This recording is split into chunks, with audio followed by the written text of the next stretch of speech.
Ang Ginoo manaa kaninyo. Manaa usab kanin. Pagbasa gikan sa Santos nga Ebanghelyo sumala ni Mateo. Himayaon ikaw, O Ginoo. Si Jesus mingon sa iyang mga tinun-an, walay tinun-an nga labaw sa iyang magtutudlo ug walay ulipon nga labaw sa iyang agalon. Busa angay malipay ang tinun-an kung mahisama siya sa iyang magtutudlo ug ang ulipon mahisama sa iyang agalon. Kung ang pangulo sa panimalay ginganlag Beelzebul, unsa pa kaha kangilad ang ihingalan sa iyang mga sakop. Busa ayaw kamo kahadlok sa mga tao. Walay tinaguan nga dili mahibaw-an ug walay sekreto nga dili mabutyag. Ang gisulti ko kaninyo diha sa ngitngit, kinahanglan isulti ninyo diha sa hayag, o kadtong kamuray nakabati kinahanglan isinggit ninyo didto sa mga atop. Ayaw kamo kahadlok niadtong mupatay sa lawas apan dili makapatay sa kalag. Hinunua kahadlokin ninyo ang Dios nga makalaglag sa lawas ug sa kalag didto sa impyerno. Sa usa ka dako makapalit kamo og duha kalanggam nga sayaw, apan bisan pa niana walay usa kanila nga mahulog sa yuta kung walay pagtugot sa inyong amahan. Ug bahin kaninyo bisan gani ang tanang buhok sa inyong ulo giihap. Busayaw kamo kahadlok kay labaw pa kamo kaayog bili kaysa mga sayaw. Ang muangkon atubangan sa mga tao nga siya akoa, ang kunon ko usab atubangan sa akong amahan didto sa langit. Apan ang dili muangkon nga siya akoa, dili ko usab ang kunon atubangan sa akong amahan didto sa langit. Ang Ebanghelyo sa Ginoo. Dayon ikaw, O Kristo.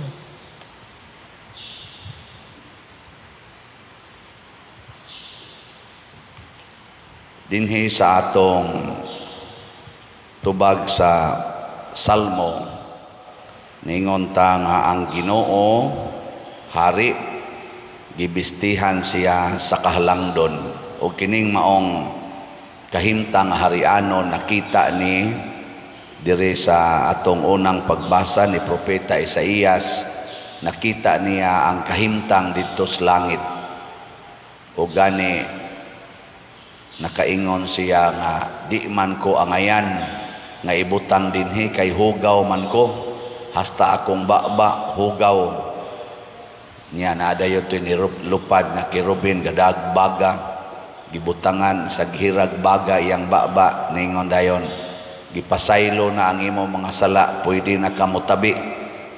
Motong ningon dayon si Propeta Isaías, ania ako, sugua ako. Kitang tanan suguon gitas Ginoo. Nilingay mong tupad ing na magpasugo kag Ginoo. Ana. Kay usahay ra ba imbis nga magpasugo ta, kita nay kusog kay manugo sa Ginoo. Nya ningon ang Ginoo sa tong ebanghelyo, walay tinun-an nga mulabaw sa iyang agalon. Kitang tanang mga tao tinun-an og sulugoon ra gyud tas Ginoo. Muna dili unta ta magpaalig-alig nga murabag kita na noon murag maoy master nga kita nay magbuot unsaon nato pag-atiman ang atong kaugalingon ug ang atong katilingban ug ang kalibutan. Unya di nata maghunahunag Ginoo. Dako kay na siyang kalapasan sa kabubuton sa Ginoo. Mao bitaw nga kining atong gipropose karon sa mga tao sa tibuok kalibutan nga gi-approve na gining divorce. legal na ang divorce, except lang din sa Pilipinas o sa Vatican, matud pa nila, ang Pilipinas sad murag padung na sad mo approve aning absolute divorce sa mga pamilya. Dakong supak na sa kabubuton sa Ginoo. Doon naman tay gihimo aron masulbad ang bati nga kahimtang sa kaminyoon, kanang gitawag nato declaration of nullity, ato man ang tawgon og annulment, pero actually declaration of nullity. I-prove lang nato nga way kasal nga nahitabo. Mo na i-declare sa simbahan nga invalid tong ilang kasal, mao na mapwede na sila magbuwag, pwede na sad mangminyo og usab human sa proseso adto sa atong tribunal sa Archdiocese. Handolo na sa mga canon lawyers nato simbahan. Nya mo file sad na sila ngadto sa korte o declaration of nullity sa legal aspect, libre na po sila, pwede na po mo minyo. O di, mauna na siya ang applicable para sa pamilya nga naglisod, kay naggawas gyud nga wa gyud sila klaro silang kaminyoon. Ikaduha, og valid gyud ang kasal, ang ato sang solusyon karon dinhi sa atong nasod gitawag og legal separation. Layuon lang sila para dili mamiligro ang lawas og ang kaugmaon sa gitawag nato aggrieved party katong gidaog-daog. Nga human tagaan og mga counseling pamasin nga magkauli. Pero ang ilang kaminyoon girespetuhan kay valid man, dili nato gubon. Pero ang divorce, kaning divorce, way pakialam, valid or invalid, it doesn't matter. Ang past doesn't matter. What matters ang present. Kung ako wa na ko lamiin nimo, divorce ta. Ay gyud pag binuang nako kay na divorce kita. Mura bag gihulga kanunay ang permanence of nature of marriage. Nganong permanente man ang kaminyoon tungod kay gitawag na sa atong katilingban o sa atong simbahan basic unit of society. Ang basic unit of society kung magsigig kabungkag-bungkag wa nay klaro unsa man say mahitabo sa society, mahimo sang way klaro. Apan kung ato ning ipatuman ang kabubuton sa Ginoo sama ni Hesus nga iyang gipatuman ang kabubuton sa Ginoo, ginganlan siya giyawa. Bisan pa sa iyang kagamhanan o sa kadaghan sa milagro nga iyang gihimo, ginganlan siya giyawa. Nilingay mong tupad nga okay ra nimo nganlan kag yawa. Or giyawaan or nabuang nganlan sa Jesus og nabuang. Mo na ingon si Jesus og mosunod mo nako, kinahanglan nga malipay mong nganlan sa mo giyawa kay ako ginganlan man sa ko giyawa. Nya iya dayong gisumpayan, ayaw mo kahadlok sa mga tao. Kay kini manggong mga tao maigsuon magpakaaron ingnon, ila dayon tang husgahan, abis ako kita manghusgam sa tam nga marites mo sa kitas tanan, husgahan dayon. Unya kasagaran ra ba sa atong judgment no? Sayop, dili siya perfect, sayop.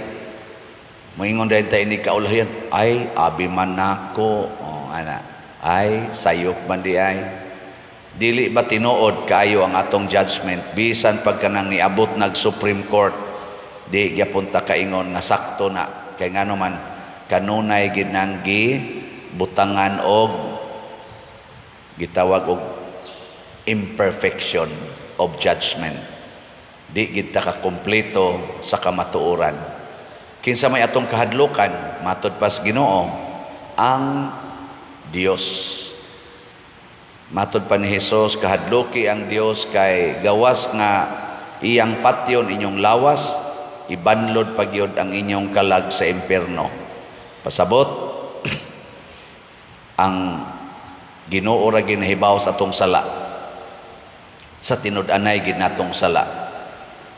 paragod ana ba asawa makig-divorce sa bana kay ang bana nangabit nya sa dayto ang asawa sa day walang sad motugan naka tukhang-tukhang sa day kadiyot ngadto sa laing laki pakaron ingnon ang bana hasi-hasi sa dayon hasi-hasi kay ang iyang asawa iyang gisilusan kay siging kuyog pari hasi-hasi sa ang bana unya dito ang bana sige sa daing abang dito ang mga kinilom ana mao tatong naibana sa nagpa-counseling nako hapit niya patya ang iyang asawa kay nasakpan niyang naikabit nya ako dai siya gipangutana tugani ko no ko sir tinuod wa jud ka hilabot og laing babae siya mausad lagi pa dir na say daghan animal sad ka mao na ayaw kadlok anang tao kay tigpakaron ingnon kay na ang Ginoo kay truthful kayo muna kun unsay isultis Ginoo atong sundon kay ang Ginoo sad mo'y nag-atiman nato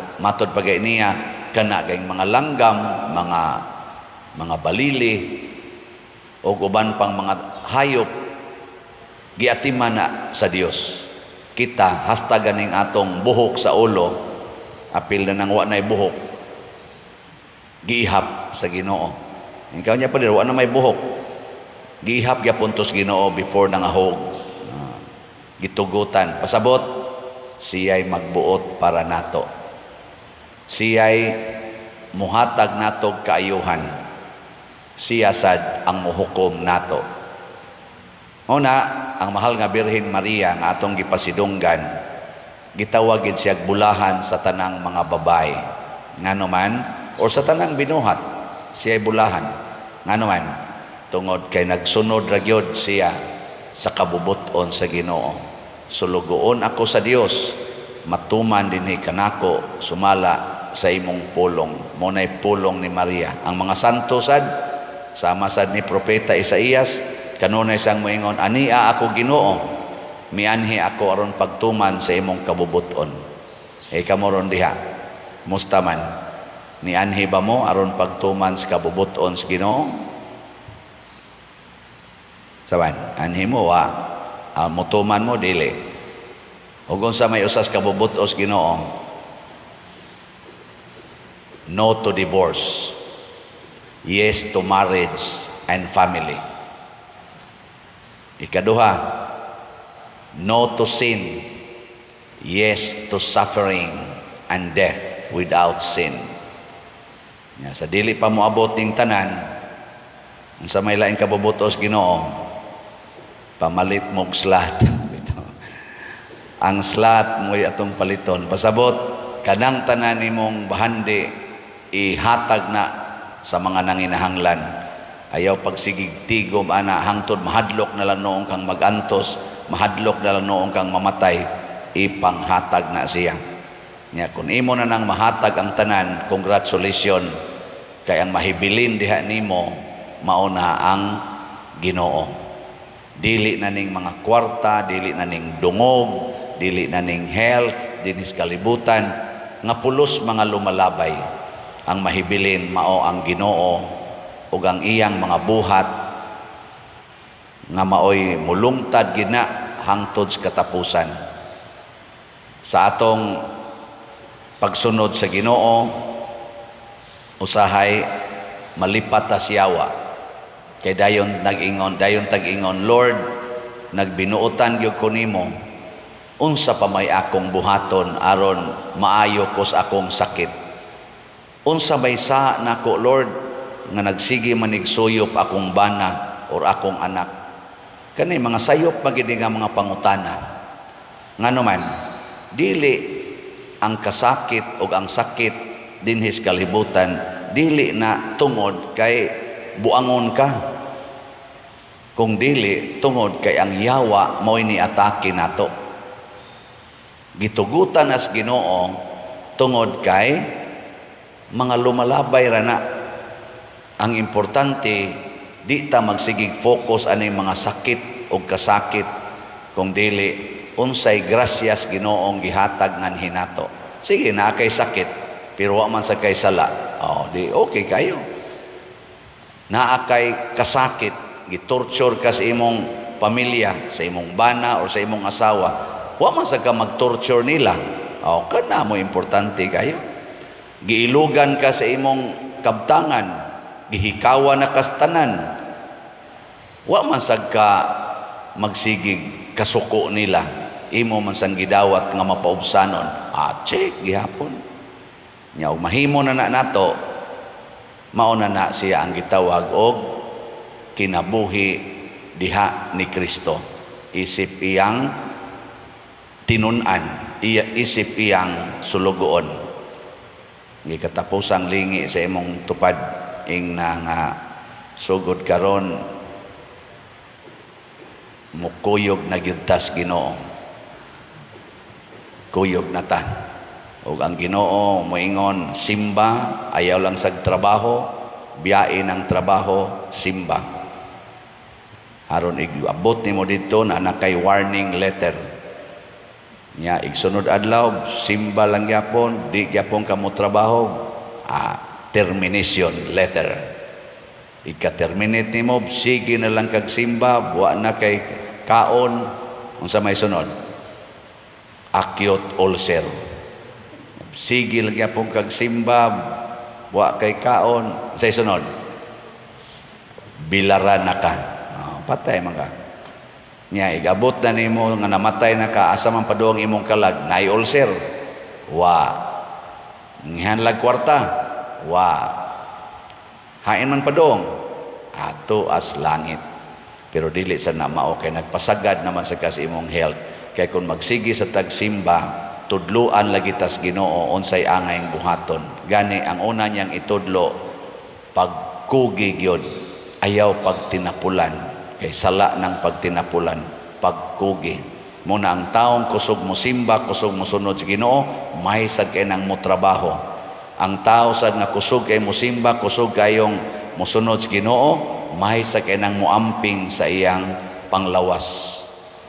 Hangtod yun sa kamatayon, nag-amping na sa iyang panglawas.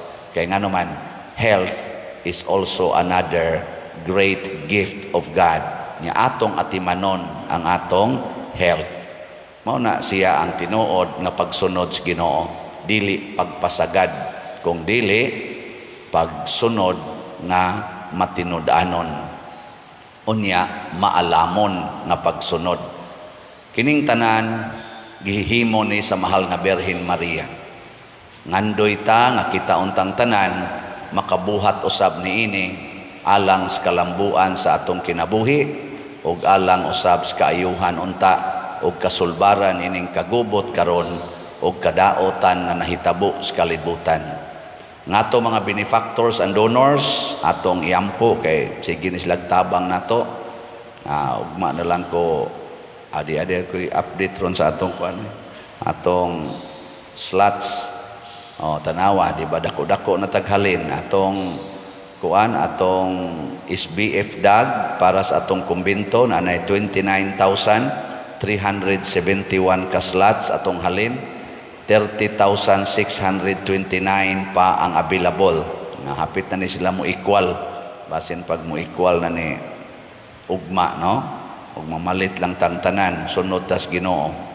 Nya naa ni siya 16 slot challenge nga tag 8,000 pesos. Na natay 104 ka 16 slot challenge.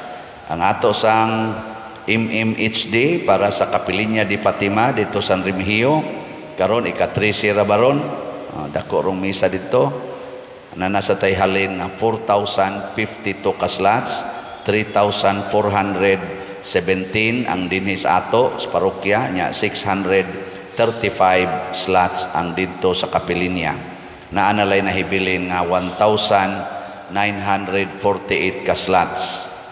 Nya doon na sa ni 20 slot challenge na nasa nga tag 20,000 na nasa 18 ka 20 slot challenge. So atong pakpakan ang namalit ni ini. Salamat kaayos Ginoo.